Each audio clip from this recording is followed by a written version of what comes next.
Bismillahirrahmanirrahim. Assalamu alaikum. I am Sarat and you are watching 5 W's of English Literature. Friends, हम Othello के act 3 का scene 3 पढ़ रहे हैं। वेनिस के गार्डन में ओथेलो और आयागो खड़े हैं और आयागो ने ओथेलो के दिमाग में ये बात डाल दी है कि शायद कैसियो और डेस्डेमोना के दरमियान चक्कर चल रहा है। इसके साथ साथ वो ओथेलो को कहता है कि इस बात को लेकर कोई बड़ा मसला ना खड़ा कर दे। दर हकीकत वो ओथेलो को इस बात पे मजबूर कर रहा है कि कोई इस बात को लेकर कोई बड़ा सख्त एक्शन ले। जिस पर ओथेलो कहता है आई विल नॉट, मैं ऐसा नहीं करूँगा। Iago should you do so my lord, मेरे आका आपको ऐसा ही करना चाहिए, यानी आप कोई सख्त कदम ना उठाइएगा। My speech should fall into such wild success, मेरी स्पीच का, मेरी बातों का इतना वाइल्ड गलत सक्सेस रिजल्ट आउटकम नहीं होना चाहिए। Which my thoughts aimed not at, जिनका मेरे ख्यालात ने सोचा भी ना हो, यानी इस बात से कोई गलत नतीजा ना निकल आए। Casio is my worthy friend, Casio जो है मेरा एक बहुत अच्छा दोस्त है। माई लॉर्ड, मेरे आका, आई सी यू आर मूड, मुझे ऐसा लग रहा है कि आप कुछ परेशान महसूस हो रहे हैं। Othello no not much move, नहीं मुझे तो कुछ भी महसूस नहीं हो रहा। I do not think but Desdemona is honest, मैं इस बात के अलावा कोई और बात नहीं सोचता कि डेस्डेमोना जो है वो ऑनेस्ट है, प्योर है, पाक और पकीज़ा और पाकदामन है। Iago long live she, so अल्लाह करे वो ऐसी ही हो, उसकी उम्र दराज हो। And long live you to think so, और आपकी उम्र भी दराज हो कि आप एक लंबे अरसे तक ऐसा सोचते रहें। Othello and yet how nature erring from itself, लेकिन कभी कभी जो फितरत है वो कभी गलती कर ही जाती है। इस कोटेशन में ओथेलो जो है वो एडमिट कर रहा है कि शायद उसने डेस्डेमोना से शादी करके कोई गलती की है और साथ साथ वो डेस्डेमोना पर शक करना शुरू हो गया है। ये कोटेशन भी जेलसी के पॉइंट ऑफ व्यू से बहुत इंपॉर्टेंट है। आयागो there's the point, that's the main point। हाँ, अब आप सही बात पर आए हैं। As to be bold with you, मैं आपसे खुले तौर पर आज़ादाना होकर कह रहा हूँ। Not to affect many proposed matches, कि डेस्डेमोना जो है उसने अफेक्ट नहीं किया था, लाइक नहीं किया था बहुत से मुनासिब रिश्ते जो उसके लिए आए थे। Offer on climb complexion and degree, उसके पास बहुत मुनासिब रिश्ते आए थे जो उसके ऑन क्लाइम उसके अपने मुल्क अपने कंट्री के थे, कम्प्लेक्शन उसके रंग के थे, एंड डिग्री उसके दर्जे के मुताबिक थे, यानी उसके पास बहुत अच्छे रिश्ते आए थे। Whereto we see in all things nature tends, क्योंकि हम देखते हैं कि रिश्तों में इन चीज़ों की तरफ जो है वो नेचर टेंड करती है, इन चीज़ों की तरफ फितरत माइल होती है, लेकिन उसने किसी को भी कबूल नहीं किया। फो अल्लाह वन में smell in such a will most rank, इससे तो हमें स्मेल आती है, यानी हम इस बात से अंदाज़ा लगा सकते हैं कि उसके अंदर उसकी जो लस्ट और पैशन है वो कितने डिग्री की है, कितने रैंक की है। फाउल डिस्प्रपोर्शंस, और इस इनकार से हमें क्या पता चलता है, नामुनासिब थाट्स अननेचुरल, गैर फितरी ख्यालात का पता चलता है कि डेस्डेमोना के अंदर बहुत से नामुनासिब और गैर फितरी ख्यालात हैं। बट पार्डन मी, लेकिन मुझे माफ़ कर दीजिए। आई do not in position distinctly speak of her, distinctly specifically किसी बात की तरफ मखसूस इशारा करना, मैं ख़ास तौर पर डेस्डेमोना के बारे में बात नहीं कर रहा। दो आई में फेयर, अगरचे मुझे इस बात का डर है। Her will requiring to her better judgement, कि उसकी जो लस्ट और पैशन है, डेस्डेमोना की जो ख्वाहिशात हैं, रिक्वायरिंग उसको मजबूर करेंगी, उसको वील्ड करेंगी, उसको इस बात की तरफ लेके जाएंगी कि वो बेटर जजमेंट की तरफ जाए, किसी मुनासिब इंतखाब की तरफ जाए। May fall to match you with her country forms physical appearance, और ये भी तो हो सकता है कि वो आपको मैच करें, अपनी जो मुल्क के जो गोरी चीटी रंगत है उसके साथ आपको मैच करे। एंड हैप्पीली, और हो सकता है रिपेंट कि वो अपने फ़ैसले पर पछताए। ओथेलो फेयरवेल फेयरवेल, ओथेलो अब जब ये बात सुनता है तो वो आयागो को घूरने लग जाता है और कहता है अलविदा अलविदा, अब तुम जाओ। इफ़ मोर दाओ दोस्त परसीव, अगर तुम्हें किसी और बात का पता चले, लेट मी नो मोर, तो मुझे ये बात बताना। Set on thy wife to observe, और अपनी बीवी को डेस्डेमोना पर नज़र रखने के लिए कह दो। लीव मी आयागो, अब मुझे तन्हा छोड़ दो। आयागो कहता है my lord I take my leave, मेरे आका मैं जाने लगा हूँ। गोइंग, इसके साथ वो जाने लगता है। ओथेलो असाइड, ओथेलो अपने आप से कहता है वाई डिड आई मैरी, मैंने शादी क्यों की। दिस ऑनेस्ट क्रिएचर डाउटलेस, ये ईमानदार मखलूक यानी आयागो जो है जिस पर शक नहीं किया जा सकता। सीज एंड नोज मोर, इसको बहुत कुछ मालूम है, इसने बहुत कुछ देखा है। मच मोर, बहुत ज़्यादा जानता है।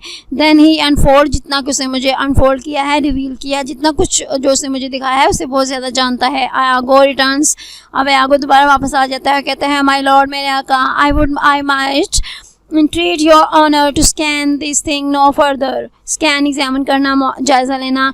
मैं आपसे रिक्वेस्ट करता हूँ कि आप इस चीज़ का ज़्यादा जायज़ा ना लीजिए, यानी इस पर ज़्यादा गौर ना कीजिए। लिव इट टू टाइम, इसको वक्त पर छोड़ दीजिए। Although it is fit that Casio have his place, अगरचे ये बात मुनासिब है कि कैसे को उसकी प्लेस यानी उसकी पोस्ट पर दोबारा बुला लिया जाए फॉर श्योर, क्योंकि यकीनी तौर पर he fills it up with great ability, क्योंकि उसमें इतनी काबिलियत, इतनी सलाहियत है कि उस जगह के काबिल है। Yet if you please to hold him off a while, लेकिन अगर आप उसको कुछ देर के लिए उसकी पोजीशन पर बहाल ना करेंगे, यू शैल बाय डैट, तो फिर इससे यह होगा डैट परसीव हिम कि आप उसके बारे में बहुत कुछ जान लेंगे, समझ लेंगे, एंड हिज मीन्स, उसके तौर तरीक़ों को जान लेंगे।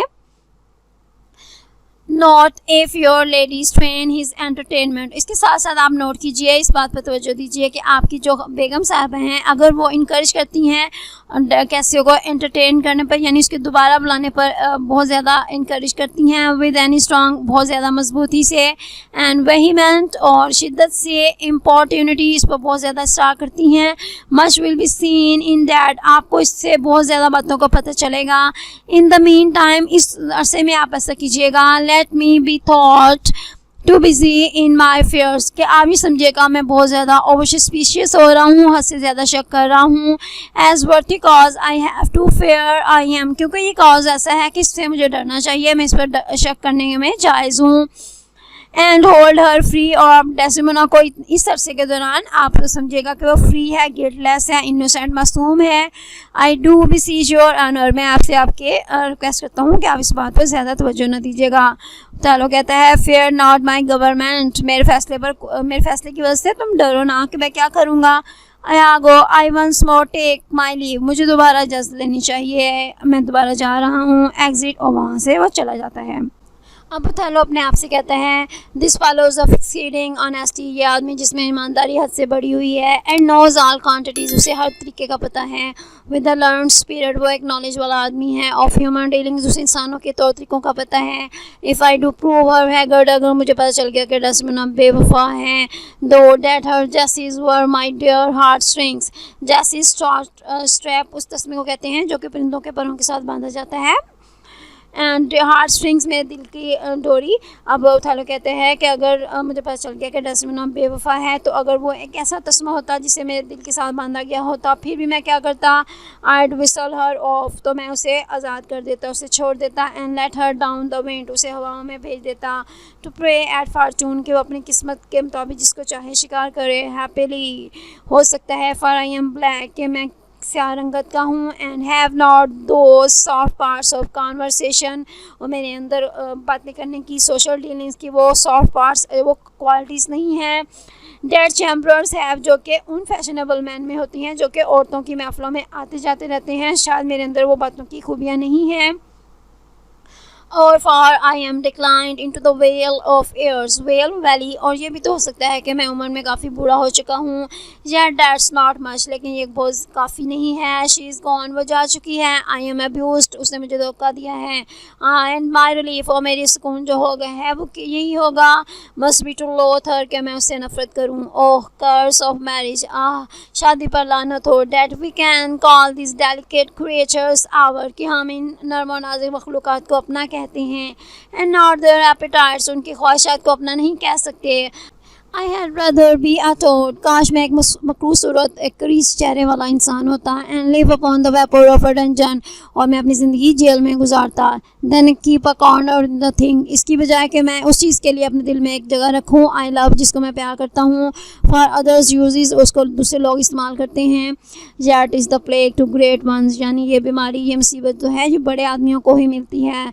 प्रीरोगेटिव, और जो ऐसे होते हैं जिनको इज़्ज़त मिलती है, जो बड़े रुतबे वाले होते हैं। Are they less than the base, उनको कम दर्जे वाले लोगों के मुकाबले में ये बीमारी जो है वो ज़्यादा मिलती है। इज़ डेस्टिनी अनशनेबल लाइक डेथ, अनशनेबल इनस्केपेबल, जिसे बचा ना जा सके, ये एक तो ऐसी किस्मत है जो मौत की तरह, जिसे हम बच नहीं सकते।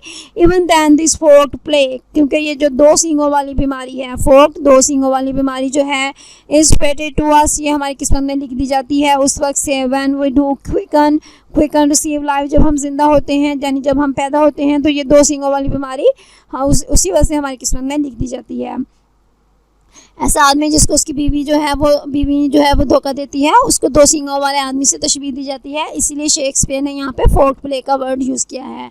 अब डेस्टिमोना जो है वहाँ पर आ गई है, तो ओथेलो कहते हैं लुक वेयर शी कम्स, लो देखो वो आ गई है। एंटर डेस्टिमोना एंड एमिलिया, इसके बाद डेस्टिमोना और एमिलिया सीन में एंटर होती हैं और ओथेलो कहते हैं इफ़ शी बी फॉल्स, अगर वो बेवफा हुई, उसने मुझे धोखा दिया। हेवन मॉक्ड इटसेल्फ, तो आसमानों ने खुद ही अपने साथ मजाक किया होगा।